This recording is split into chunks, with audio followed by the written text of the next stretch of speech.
A graça e a paz do Senhor Jesus. Aqui quem fala com vocês é a pastora Anice Brasil. E nós estamos aqui na nossa primeira aula da Escola do Espírito Santo. Se você quer nos acompanhar aí nesta empreitada de conhecer o Espírito Santo muito mais e melhor, se inscreve aí, PRA Anice Brasil, Brasil com Z. Clica aí em se inscrever, né? E você estará aí recebendo com a gente essas aulas muito profundas sobre o Espírito Santo. Hoje estaremos aqui falando do Espírito Santo no Antigo Testamento. Essa é a nossa primeira aula que nós estaremos mostrando como o Espírito Santo se movia com muita liberdade no Antigo Testamento. As pessoas acham que o Espírito Santo só se mostra, se revela e se move no Novo Testamento. Isso não é verdade. No Antigo Testamento ele se move muito mais. No Antigo Testamento você vai ver que o Espírito Santo ele se movia sobre as pessoas para dar um dom ou uma missão muito específica para esta pessoa. Deus nunca deixava a pessoa se mover pela sua carne, mas sim pelo seu espírito para fazer uma obra muito específica. Então bora lá? Bora perceber aí como é que o Espírito Santo se movia? Ainda tô olhando para lá e para cá por causa da imagem, né? E vamos aí aprender. Bora lá! Se você for ler a palavra Espírito Santo no Antigo Testamento, você vai ler como ruach, que significa sopro, vento. Sopro no sentido de algo suave, como uma brisa, mas perceptível. Ou como vento que move, mas que gera uma mudança. Amém? A palavra no Antigo Testamento é no hebraico. Você sabe que o hebraico ele é muito mais rico que o nosso português. Então entendeu aí? Respiração, sopro, vento. É por isso que na criação nós também vamos ver o Espírito Santo. Bora lá. Primeiro versículo que você vai ver no Antigo Testamento, a presença do Espírito Santo, é em Gênesis 1, versículo 2. Pega aí a sua Bíblia. Gênesis 1, versículo 2. A Bíblia vai dizer que a terra era sem forma e vazia. Havia trevas sobre a face do abismo. E o Ruach Kadosh, o Espírito Santo, o Espírito de Deus, o Espírito do Santo, né, se movia sobre a face das águas. Ou seja, o Espírito Santo estava em movimento, soprando, ventando sobre as águas. Você já viu o vento batendo nas águas? Nossa, gera onda, gera movimento, gera energia. Amém? Assim é o Espírito Santo sobre minha vida e a sua. Ainda é igual ao Antigo Testamento. Quando ele se move sobre nós, ele se move sobre algo, ele gera energia, ele gera poder. A língua tá blá, blá, blá. Você vai observar que no versículo 3 gerou o que aí? Luz. Aleluia. O que é sem forma e vazio precisa da presença do Espírito, porque haverá movimento, haverá criação, haverá vida.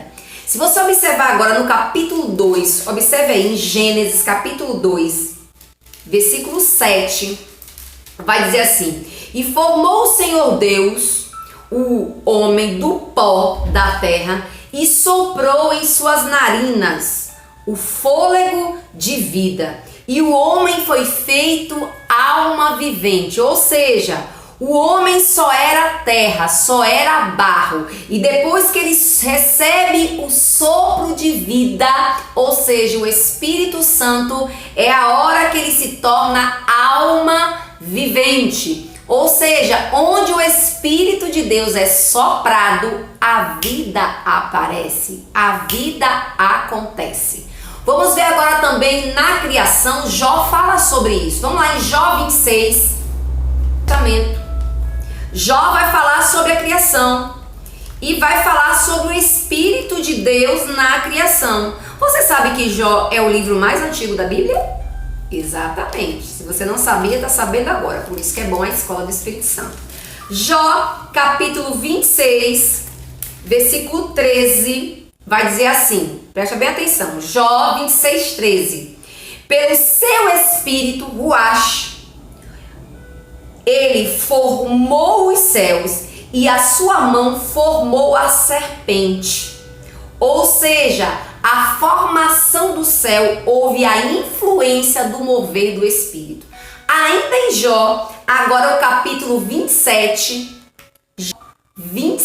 olha aí, versículo 3, diz assim, que enquanto em mim houver alento, vida, né? E o sopro de Deus nas minhas narinas, não falará aos meus lábios nenhuma iniquidade. Jó reconhecia que o fôlego de vida que estava sobre ele vinha do Espírito de Deus. Amém? Você vai ver isso também em Salmos 33, versículo 6 e também em Salmos 104, versículo 30. Amém? Agora eu queria compartilhar com você que coisa linda. A forma que o Espírito de Deus se movia nas pessoas e a capacitação que ele dava a cada um. Bora lá. José, em Gênesis 41, vamos lá. Gênesis, no Antigo Testamento, capítulo 41. Gênesis 41, versículo 38. 38, tô abrindo junto com você, pra gente acompanhar junto. Até o 40. Sobre a vida de José. Olha qual foi a capacitação que o Espírito de Deus deu para José. Gênesis 41, versículo 38 ao 40 diz assim: E disse Faraó aos seus servos: Acharíamos um homem como este, em que haja o Espírito de Deus? Depois disse Faraó a José: Pois que Deus te fez saber isso, ninguém há tão entendido e sábio como tu. Tu entrarás sobre a minha casa e por tua boca se governará todo o meu povo. Somente do meu trono eu serei maior do que tu. Ou seja, qual foi a capacitação que Deus deu através do Espírito dele para José? A capacitação, o dom, vamos dizer assim, de administrar, de organizar. Olha aí, dom já dado no Antigo Testamento. No Antigo Testamento não se fala de dom, mas se fala de capacitação. Quem capacita é o Espírito. Se você for em Êxodo 31, vamos lá. Outra vida que recebeu uma capacitação especial para uma missão especial, sempre vai ser assim, porque o Espírito de Deus estava sobre as pessoas para capacitá-las. Observe aí Êxodo 31, do versículo 1 até o 6. Observe aí. Depois falou o Senhor a Moisés dizendo: Eis que eu tenho chamado por nome Bezalel. Olha quem é a pessoa, Bezalel, o filho de Uri, o filho de U, da tribo de Judá. Versículo 3, preste atenção. Eu enchi do Ruach Kadosh, ou seja, eu enchi do Espírito de Deus. Sabe como? De sabedoria, de entendimento e de conhecimento em todo trabalho, em todo labor, para elaborar projetos, trabalhar em ouro, em prata e em cobre, e em lapidar pedras para engaçar de madeira, para também de todo o trabalho. Versículo 6. E eis que eu tenho posto com ele a Oliabe, o filho de Aissamaque, da tribo de Dan, e tenho dado também sabedoria ao coração de todos aqueles que são hábeis, para que façam tudo o que eu tenho ordenado. Aqui agora você vai ver o talento. Aleluia! Além da sabedoria, do entendimento e do conhecimento, ele vai dar isso agora no trabalho, para trabalhar com pedra, com prata. Isso aí agora é talento que o Espírito Santo está capacitando, né? Bezalel, para fazer o tabernáculo de Deus. Vemos o Espírito Santo capacitando alguém na mão de obra. Olha aí, tremendo. Vamos lá agora em Números, capítulo 11. Vamos ver sobre Moisés, um grande líder. Às vezes a gente pensa que somos nós, né? Não, não somos nós. Não temos essa capacidade. Quem nos capacita é o Espírito. Se você fazer a leitura de Números 11, do versículo 16, dá uma lida aí. Do 16 até o 25, eu não vou fazer essa leitura porque ela é grande, mas você vai ler, porque eu sei que você está acompanhando já na escola. Você vai perceber que Deus derrama do Espírito que está em Moisés sobre a equipe dele, a sua liderança. Esse texto é muito top. É muito top, é um dos que eu mais gosto. de Deus já ter capacitado Moisés para ser líder, Deus agora vai capacitar a equipe de Moisés para ser líder também, dando sabedoria, discernimento para liderar o povo de Israel. E o interessante é que da porção que está em Moisés é a porção que vai ser derramada sobre a sua liderança. Ou seja, como é importante eu e você andar com pessoas cheias do Espírito Santo, porque a unção que está nela também nos contamina e nos enche. E Deus vai mostrar aí também em Números 27, versículo 18, sobre a vida de Josué. Josué andava com Moisés. Olha o que eu estou falando. Josué já andava com Moisés. E essa capacitação também foi dada a Josué porque ele andava com Moisés. E Deus já trabalha na vida de Josué, preparando Josué para quando Moisés morrer, ele ficar no lugar do seu líder. E o texto vai dizer que Deus coloca o seu espírito em Josué. Você pode ler isso em Números 27, versículo 18. Se você for lá em Neemias também, no capítulo 9, versículo 20, você vai ver que Deus vai capacitar através do espírito de Neemias para construir os muros. Aleluia! Vai dar instrução de passo a passo. O Espírito de Deus está sobre Neemias, dando instrução para a construção. Se você também vê em Juízes, todos os juízes que Deus colocou, não sei se você sabe, mas até então Israel não tinha rei. Deus escolhia os juízes para administrar a nação de Israel. E quando Deus vai escolhendo cada juiz, ele vai capacitando cada juiz. Você pode ver Otoniel lá em Juízes 3, versículo 9 e 10. Versículo 9 e 10. Deus capacita Otoniel para ser juiz de Israel. Agora, o texto que eu mais gosto está em Juízes. Vamos lá. Juízes 6, que é Gideão. Juízes 6, se você ler Juízes, quando chega no capítulo 6, eu vou ser bem específica, depois você lê o capítulo todo, porque você é aluno, você tem que ler tudo. Eu só estou dando aqui uma revisada para você corrigir as suas atividades. Mas observe aí, Juízes 6, no versículo 34, vai dizer que o Espírito do Senhor revestiu Gideão. Aleluia!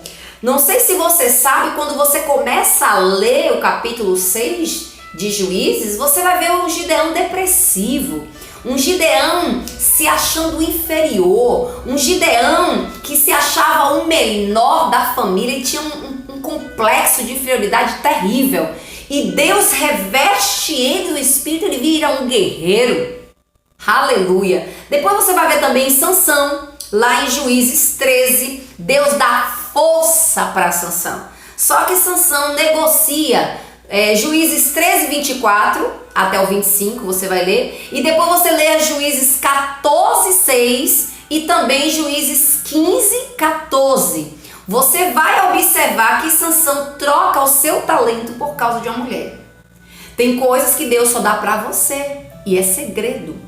É segredo do Espírito com você e você não pode contar. E você vai ver que o juiz, Sansão vai perder isso aí. Se você agora for no primeiro livro, que a gente não fala carta, não é primeira Samuel, é primeiro Samuel porque é livro. Primeiro livro de Samuel, capítulo 10, vai dizer que o Espírito de Deus também estava sobre Davi, dando habilidades tremendas para agora Davi ser rei. E Deus também dá para Saul, que é antes de Davi. Só que Saul, ele perde algo da parte do Espírito. Na verdade, ele perde o Espírito Santo. Porque ele quer fazer segundo a sua força. E a palavra de Deus diz em Zacarias 4, 6 que não é por força e nem por violência, mas é pelo Espírito. Ou seja, a pessoa precisa se permitir ser governada. Não somente o Espírito está sobre ela, mas ela precisa se permitir receber o governo do Espírito. Recebe essa palavra? Então, Saul não se permite, em vez de somente governar e ser rei, ele quer sacrificar no lugar do profeta Samuel. E quando ele comete esse alvo de desobediência, porque a desobediência entristece o Espírito Santo. Você tem que entender isso. Deus quer te usar, Deus quer te capacitar, mas você precisa se submeter ao governo do Espírito. E não é pela sua força nem pela sua violência, é pela mansidão e tranquilidade do Espírito de Deus. É por isso que as coisas eu e você tem perdido, porque nós queremos botar a nossa mão e a nossa força. E aí, se você ler 1 Samuel, primeiro livro de Samuel, 10:6 e 16:13, você vai ver que Saul e também 2 Samuel 23:2, Saul perde a presença do Espírito pela desobediência e Davi é capacitado pelo Espírito para ser rei. Não esquece disso. O Espírito Santo quer se mover sobre você, mas você precisa entender que não é por sua força e nem pela sua violência. O próximo vídeo nós vamos ver agora os profetas recebendo o mover do Espírito. Amém? Que Deus te abençoe. Até a parte 2 desta aula número 1. Fica com Deus.